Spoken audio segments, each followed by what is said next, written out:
LA Noire is a game that had a lot going against it. It was more than 7 years in the making, as the game had a notoriously rough development cycle. Team Bondi just barely managed to get the game together before being closed down. It was experimenting with technology and gameplay concepts that were ahead of their time, and even still alienating today. Not to mention the game was going against the grain of most open world games at the time, focusing on slow and methodical gameplay and narrative, instead of... Even with its innovation, the game could have easily become a forgotten foundation. A game that didn't quite become what it was intended, and instead paved the way for better successors. Which is why I think it's so amazing and important that 10 years after its release, it still stands as a wholly unique, innovative, and beloved game. Now, am I also making this video so I can hopefully rack in on some of those nostalgic fans' views? Correct! But also because I love this game. Ever since I first played it almost a decade ago, it hasn't faded from my mind. And now grown, more experienced, and actually capable of beating the game, I can fully understand and appreciate why. Hey, it's Mad Static, and this is LA Noire. Now, I got this game at the target audience age of 11. I labeled this game as many others did by looking at the back of the case, seeing that big old Rockstar logo, and thinking, oh! Old Police GTA. No. Though, to be fair, that's a pretty enticing tagline for any game. Open world games were at their peak around 2011, and neither the idea of one based around mid-20th century America or the right side of the law was new.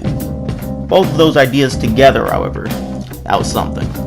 The noir aesthetic was already enticing narrative-wise, but along with Rockstar, the king of the open world genre, publishing the game, to many, this looked like the next must-have sandbox game. It has all the components of one too.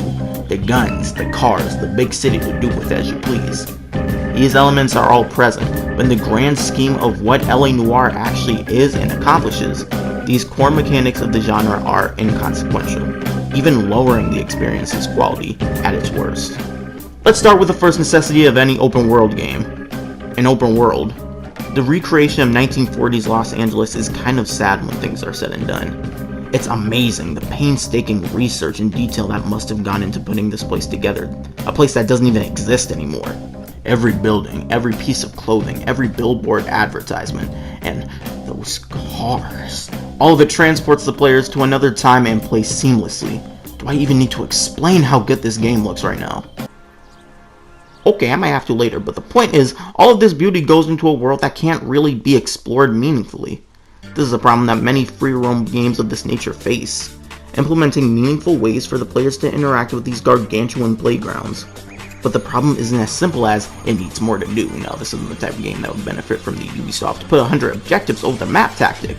The problem is that LA Noire itself just barely functions as an open world game.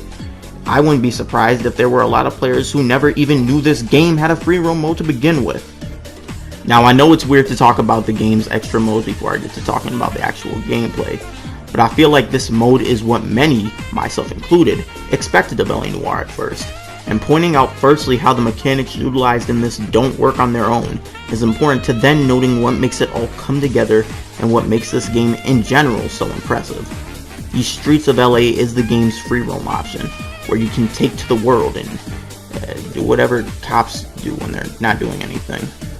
Obviously, you can't kill innocents shooting all over the place or other criminals' activities, but you know, you can drive around, listen to the one radio station.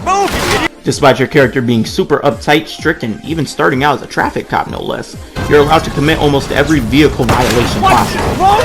In reality, you have two activities, one of which I'm putting all collectibles under. You can find film reels, movie posters, real-life landmarks, and those special cars, but they all boil down to the same thing. Go to the location, maybe hold down a button or interact with something, see something kind of cool, and then leave. They're cool but collectibles, really well designed, thought out, and appreciated, but nevertheless superfluous. The second activity available are street crimes, which I was really excited for when I first got this game a decade back, but the charm is quick to wear off. You'll find out what's going on and engage in a chase on foot, in a car, or both, a fight, fist or guns, or a chase and a fight. Street crimes, and in turn the Streets of LA, doesn't really work or provide entertainment because there's side content that focuses on the game's side content. Stay with me here. These missions don't take the main gameplay loop and make it into smaller pieces. It gives you more of the gimmicky, less developed activities. Think about if most of the GTA side missions weren't about killing and racing and more about construction work and bowling. That's basically what Street Crimes are, except here, the gimmicky, less developed gameplay is the killing and racing, which leads into the game's biggest turnaway. Alright, let's start with the basics. Traveling, whether on foot, on horse, or in vehicles, is surprisingly what makes up most of any player's time in these sandbox games. With these gigantic worlds the games offer, this overabundance is more of a necessity than an inherent design choice. Though I never felt that the driving in this game was a problem, the game offers a solution if you just can't be bothered by letting you mark and skip to just about any destination on the map at any time if you don't count chases. This is probably the biggest indication that the driving isn't something you're meant to care about, and it doesn't try to make you care either. It's not like skipping is a hidden feature. Almost every other time you get in the car, the game will remind you, hey, you don't actually have to do this if you don't want to. For when you actually do get behind the wheel, I'm glad to say it could be a lot worse. Like the game City, there's been a stupid amount of detail put into the aesthetic of these cars.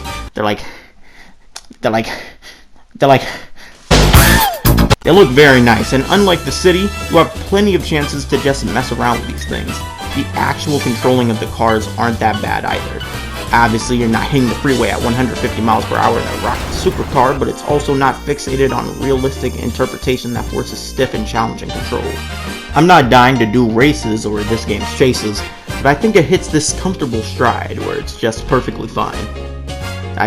I just realized that whole last sentence was a rhyme. I didn't even realize that until. In doing that, it lacks any kind of real depth or interest, but overall, it's still better than GTA 4. Admittedly, an area I have a lot less favor to speak of is combat. I don't think anyone, including myself, expected anything much out of the game's fistfights. It's par for the course with these games. Fistfights always have to be there, but never have to be good. But shootouts are another situation entirely. They are definitely the most criticized part of this game, and deservedly so, I'd say.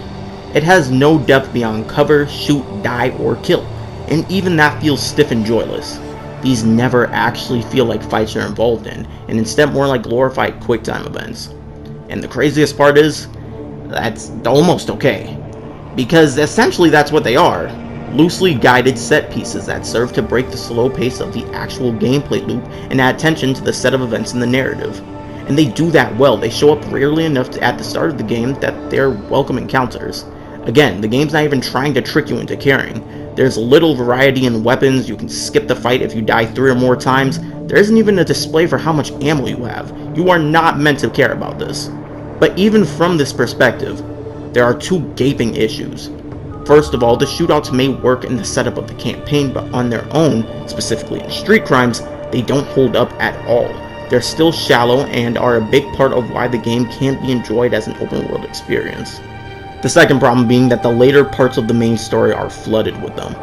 They were only really bearable because they didn't show up a lot, but almost every case in vice and arson has a shootout attached to it.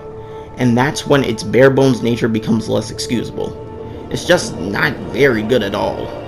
So, in LA Noire, the core gameplay mechanics of most crime open world games are all present and mediocre. If neither exploration, traversal, or combat make LA Noire a good game, what does?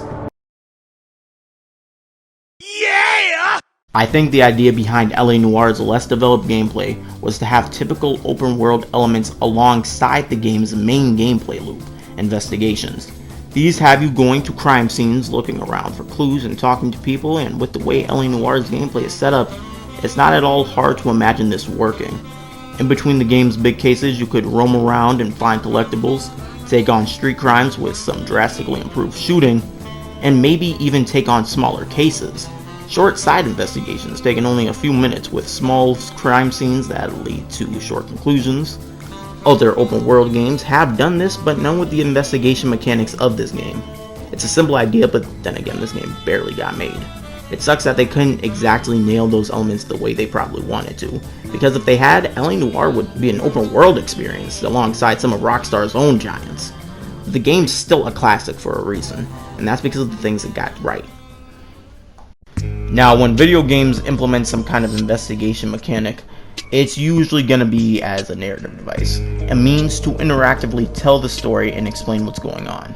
From there, we've seen bigger games that use it for like 2 minutes at a time to explain why and where you go punch people, and games like Telltale's miniseries or any point-and-click game really, where looking at stuff and talking to people is all it really has gameplay-wise.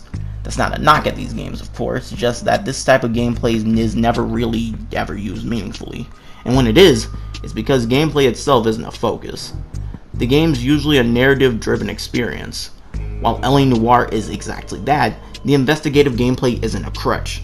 While searching around the area for clues does feel like a third-person spin on the simple formula, that alone won't progress the game or solve the case. This is where interrogations come in, probably the most important part of this entire game. When talking to suspects or witnesses to find or follow up leads on a case, you'll usually engage in an interrogation, where you'll have 3 options, in which to deduce if the person is being genuine and honest, less than straight and skimming on details, or lying completely. The game was most renowned by people for having used a newly developed tech called motion scan to capture actors' performances for the game, and especially implementing them into this part of gameplay. Now, the idea of capturing subtle and realistic facial expressions on video game characters is nothing new today, but the idea of using it in actual gameplay as a means of challenging players to accurately judge people is still pretty unique and novel. Of course, though, with anything that's too ahead of its time, it misses out on some steps taken later in time to perfect the idea. As such, some aspects of the system are kinda dated. If the person you're talking with isn't being 100% truthful, they'll start looking at the floor or wall for no reason, start fidgeting around every which way. They'll look constipated, where if they're telling the truth, they will give you these robotic, almost frozen stare downs into your soul. All the actors are doing a fantastic job, but I can't tell if the obviousness was because of the motion scan or was an intentional decision made on the player's behalf. As you can imagine with these animations, telling if someone is telling the truth or not could become quite easy and boring, but that's where the lie option really comes in. You can accuse someone of telling a flat-out lie, but you'll need to have evidence to back up your claim or you'll look like a dummy. Your characters keep detailed notes and sketches of every piece of evidence you collect, and will, in most cases, be essential for you to know what proof you have to get the most out of your suspect in some cases, even a confession. Now, one gripe I do have with this is that sometimes the dialogue doesn't always come out the way you think it will, specifically with the lie option. You'll have pieces of evidence that don't seem like they could directly link back to the situation, only to have the game put it in a context where it does, and vice versa. Or maybe that's just me not getting something. I'm not sure, which just goes to further show that there isn't a moment in this game where you can't know what's going on. Paying attention to the cases, the clues, the people, and what they say, to then link it all together in the end, it's a pretty wondrous feeling in any situation, but especially inside a game, when you're controlling it. Granted, all of this relies on the story. Though it has much more going on gameplay-wise than your typical narrative-driven game, LA Noire still almost exclusively functions as one. I just can't imagine someone playing this game and enjoying it while having no interest in the story. On that, story can't just be passable, but has to be something really special. If gameplay relies on the player having a constant and focused engagement to what's going on, then what's going on better be damn interesting. If the story can't do the heavy lifting here, the whole experience falls apart. Luckily, it's a pretty buff story. Works out Monday to Friday. I do feel obliged to say spoiler warning, just in case you haven't played it and you might want to. It's really good. So go do it. With that said, LA Noire's story is also a strange thing. It doesn't stick out as one of the landmark stories for the industry, but it manages to engage players in a way that even the best struggle to. It takes place in 1947's Los Angeles. Your character is Cole Phelps, a World War II veteran who works his way through the branches of the LAPD and the cases of the city. The 4 detective desks of traffic, homicide, vice, and arson all come with a multitude of cases with their own stories and characters, with an overarching narrative sometimes building within that desk, and a much broader narrative building up throughout the entire game. The city's aesthetic wasn't the only part replicated near perfectly. Its population and characters also fit in way too well here, with the before mentioned great acting. Minorities and lower classes, whose only means of living are at the very bottom, inside or outside the law. Women who have accepted objectified positions and use it to lurk up social ladders. Average citizens and workers constantly being pushed to their breaking points. A few actually psychopathic degenerates here and there. And at the very top, greedy corporate pigs making most of the trouble. These people are usually the real villains and they don't even feel like it. They're like kids, they're too smart for their own lack of compassion. They don't actively mean to ruin and take people's lives, but they want what they want. And if that's what stands in the way of the money, oops, wipe it under the couch. Regardless to say, the city's kinda full of bad people doing shitty things. The truth option is rarely ever used in interrogations. To apprehend these people and solve these crimes, you work alongside multiple partners. There's Bukowski, who's a grade A pretty cool guy, but isn't explored too much as a character. Then there are the older guys, Rusty and Herschel. For a while they'll come off as really negative and lazy and unmotivated, but in truth, their experience in the field has just kinda burnt them out, and have only motivated them to look for the most simple and likely answer to issues. But when something more is actually abroad, they are always ready and reliable. Rusty will complain a bit, but nevertheless comply. But then there's the best partner, Roy Earl. Your first important interaction with this guy is when he stops you from locking up his informant, Marlon Hopgood, who filmed the rape of a teenager to use as blackmail. Then Earl takes you to a jazz club, degrades a black guy, and then hits a grieving woman. He's a great guy. A slimy, racist, sexist, lazy, manipulative bottom bitch who only uses his job as a means to make allies with powerful people. He's the worst in the best way. With these characters and personalities comes the cases and the problems. Or maybe that's the other way around. I don't really know, but the 4 detective desks and their parts in the game are varied. Every individual case and story are excellent and intriguing in their own right, but where it struggles sometimes is leading it all up to a close. The traffic desk starts off the game and instantly introduces us to the game's quality storytelling. There's a ludicrous amount of shit that can be stirred from the foundation of a car, and it results in the cases feeling unpredictable in nature. From a retrospective standpoint, it's probably the best desk in the game, but not because it does anything so much better than the others, but because it's probably the only part I don't have a problem with. Homicide starts its series of linked events to make its own story on the real-world Black Dahlia case. The engagement of this game is always strong, but either due to the historical fiction, or the stakes, or the constant misdirection, something about solving these specific cases felt much more motivated and urgent to me. Individually, they're all incredibly strong, but the conclusion to it all was a bit of a letdown. With it being some random bartender you met during one of the cases and the fact that it has to be kept completely confidential, maybe that was the point? But the disconnected nature of the whole storyline also hurts the pacing and structure of the game's bigger plot later on. On an offhanded side note, fuck the mission this all happens in. You have to run around the map deducing riddles that lead to landmarks that I've never even heard of. It's the reason I never beat this game 8 years ago. But thankfully now, I'm older, I'm smarter, and I can just look up where the hell I need to go. Then it all ends with a chase/gunfight in these dark-ass catacombs where I got lost for like 5 minutes and had to retrace my steps from the beginning. And then I died. Great desk though. Just should have been linked to the bigger story somehow. Vice is where the game's main story really starts moving, and for better and worse, it doesn't really let up. A lot of information, details, and characters come through relatively quickly. This right on top of the homicide desk, where almost nothing pertaining to these big plot points progressed, caused a weird and abrupt pace. Though this itself means that some of the Vice cases are the biggest and most sprawling missions in the game, with a bunch of clues and details to be linked to the situation. But even that positive comes with its own negatives. More of that good detective work is always welcome.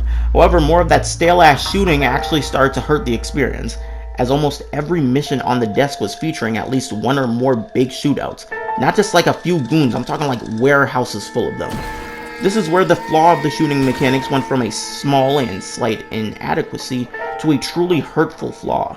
The high moments of this desk are probably the best in the game, but in terms of both shooting and story, there's too much going on with too little time. Most of these problems will also carry over to the last desk. But before I touch on arson, I should talk about something I've been avoiding to this point, because I think it's my favorite aspect of the story, even though it's not done as well as it could have been.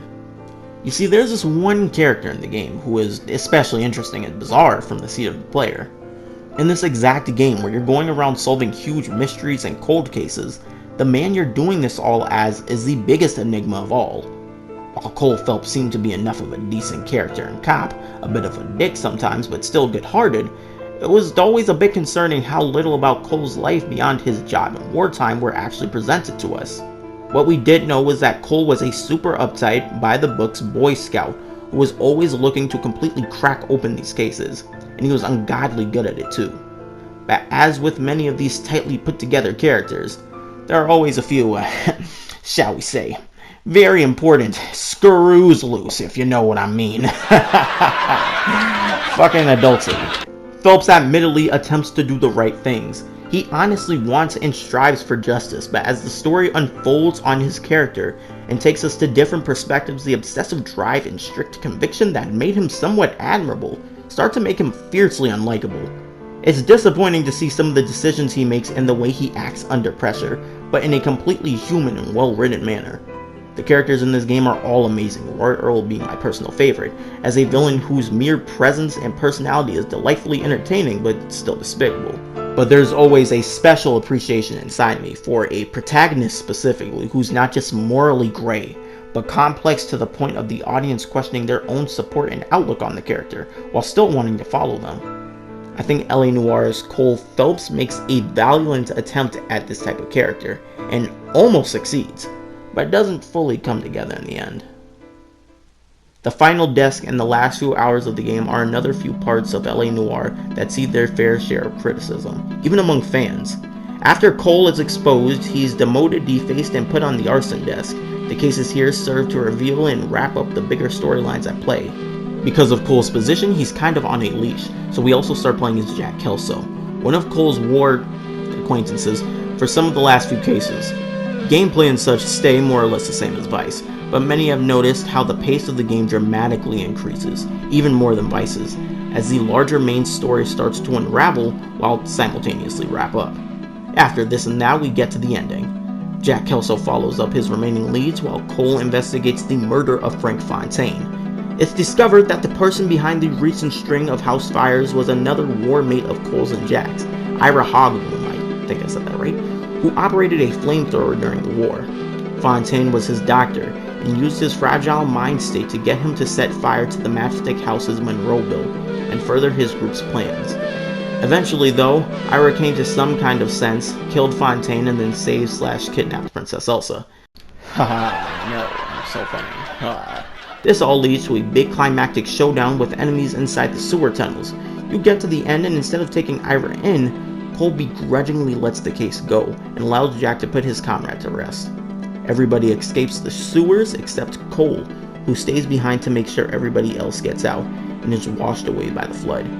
He gets a hero's burial, but with the true criminals getting away scot-free, and the truth being lost to all but a few.